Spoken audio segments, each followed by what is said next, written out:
सर्वसामान्य उपयोगी कामे केलेले आहेत. विडी कामगाराचा प्रश्न असतो, घरकुलचा असतो किंवा सामान्य नागरिक अन्याय असो सारखं त्यांनी करून घ्यायचे आणि त्यांना प्रत्येकाला त्यांचं यश आलेलं आहे.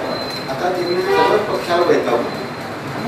मी सोलापूर, माझे सोलापूर हा जो विकास परिवर्तनचा जो हे केलेला आहे त्यासाठी जो पुढाकार घेतलेला आहे ते एक अभिमानास्पद आहे.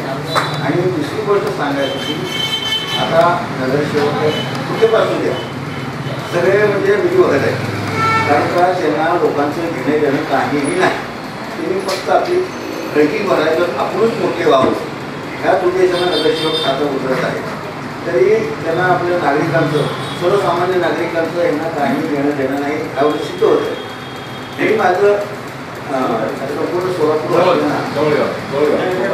संपूर्ण सोलापूर वासियांना एक विनंती करू इच्छितो की निस्वार्थी आणि समाजासाठी तळमळ करणारे आपले महाराज यांच्या पाठीमागे जर सोलापूरची जनता राहील तर नक्कीच परिवर्तन होईल आणि संपूर्ण सोलापुराचा कायापालट झाल्याशिवाय राहणार नाही.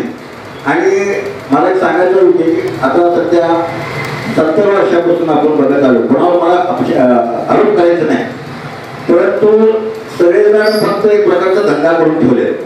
कारण का शासनाचा पैसा, महापालिकेचा पैसा, निधी जो कोण येतील फक्त आपल्या स्वार्थासाठी वापरत आहे.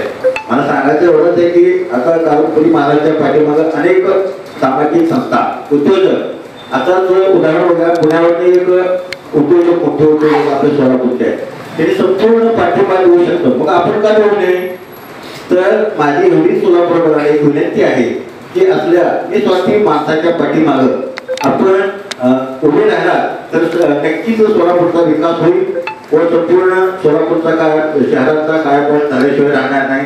आणि मला इथं आवर्जून बोलवलं तर मी महाराज व याचं आभार मानतो. धन्यवाद.